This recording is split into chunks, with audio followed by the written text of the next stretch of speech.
Hello everyone, welcome to another video. In this video we're going to be looking at the government's decision to fill in Queensbury Tunnel with concrete. Campaigners hoping to convert a disused railway line into England's longest tunnel and pedestrian tunnel are challenging a government decision to fill much of the historic structure with concrete. Earlier this month, the ministers decided to award several £1 million to permanently shutter the Queensbury Tunnel, built in the 1870s for a railway between Halifax and Keighley in West Yorkshire, despite spending £7.2 million to shore up the structure less than 4 years ago. The government has agreed to fund plans to infill the tunnel for safety reasons by the roads agency National Highways, which is responsible for maintaining the historic railway's estate.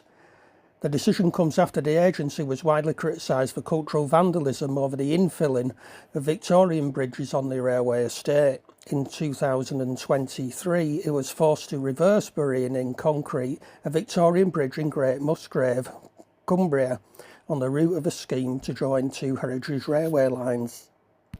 The Mayor of West Yorkshire, Tracy Brabin, who backed calls to reopen the 1.4-mile tunnel, which was closed to railway in 1956, has expressed disappointment at the government's decision. In 2021, while standing at the entrance of the tunnel, she described plans for a subterranean cycle path linking Bradford and Keighley to Halifax as a great facility for our community. Campaigners accused the government of investing in destruction and ignoring the views of 8,000 planning objections to the plan to infill the tunnel. They are now due to meet Lillian Greenwood, the Minister for the Future of Roads, next week to urge her to reverse the decision. In a letter to campaigners, Greenwood said converting the tunnel for cycling would be too costly in a challenging physical environment and that safety risks need to be addressed. National Highways contractors estimate it would cost £26.4 million to convert the tunnel, but campaigners have dismissed this figure as gold-plated and claim the tunnel could be brought back into use as a greenway for only £13.7 million, not much more than the £7.2 million spent to shore it up from 2018 to 2021, including at least £3.9 million now required to infill the structure. They also plan to point to a study by the charity Substrand, published earlier this year, which found the proposed route would generate £3 in social, economic and tourism benefits for every £1 spent on it.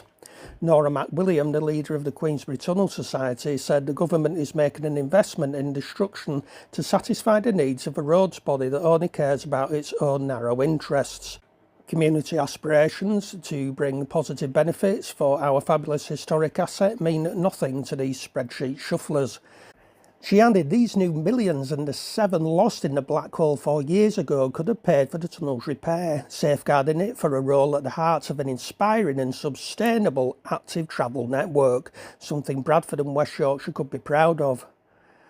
Graham Bickerdike, the engineering coordinator for the Society, said the Minister claims that her decision is based on a full view of the facts, but the evidence seems to have come exclusively from National Highways, which has a proven track record of exaggerating risk, misrepresenting condition evidence and frittering away public funds. There is no justification for another costly tunnel intervention at this time, as the 2018-2021 works had reduced what is already a low-risk profile. Brabin said she shared the disappointment of campaigners, but said she understood the government's decision. She said to ensure everybody's safety, the government had to act quickly to secure the site, and the realities of public finances meant a difficult decision needed to be made. We remain committed to helping support alternative routes for walking, wheeling and cycling around Bradford and Calderdale.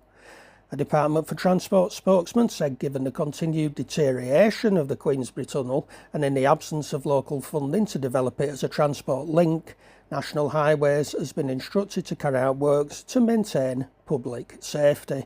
This has been a difficult decision, but ultimately we have a responsibility for safety and delivering value for the taxpayer.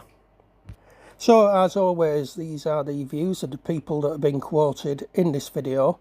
And not of my own. The only view that I will have is good luck to fighting for the tunnel. Don't ever give up. And also I seem to remember something that's in Bradford that's opened recently called Bradford Live that was also beyond economic repair and wouldn't be of any value to the taxpayer to do up. Then all of a sudden, when something suddenly went into administration, all of a sudden the money was found to do it up. Anyway, thank you very much for listening to this video, and until the next video, please do take care of yourselves and goodbye for now.